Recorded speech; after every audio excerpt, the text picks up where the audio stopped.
প্রিয় দর্শক, আমরা এই মুহূর্তে আছি কিন্তু শহীদ মিনারের সামনে। ঠিক 10টা বাজে কিন্তু এখানেই গোলাগুলি শুরু হয়েছিল এবং এখানে কিন্তু প্রায় 1 থেকে 150 জন শিক্ষার্থী অবস্থান নিয়েছিল আসলে আন্দোলনের উদ্দেশ্যে, তাদের যে আজকের কর্মসূচি তা পালনের জন্য।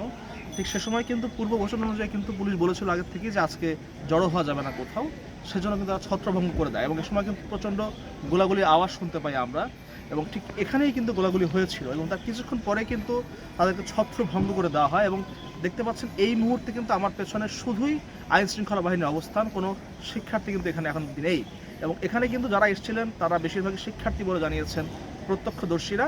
এবং পুলিশ কিন্তু কাল রাতেও হুঁশিয়ারি দিয়েছিল বারবার যে আজকে যেন কোথাও তারা জড়ো না হয়। তারপরেও যেহেতু বৈষম্য বিরোধী ছাত্র আন্দোলন আজকে ঘোষণা দিয়েছিল কর্মসূচি, সেই কর্মসূচির অংশ হিসাবে তারা কিন্তু শহীদ মিনারে জড়ো হওয়ার চেষ্টা করেছে।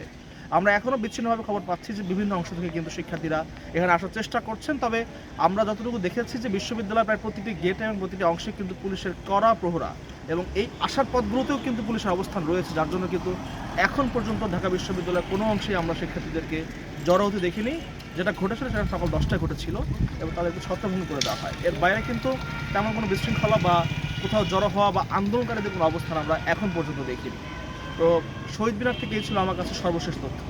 আল মোহাম্মদুল খান, নিউজ 24, ঢাকা।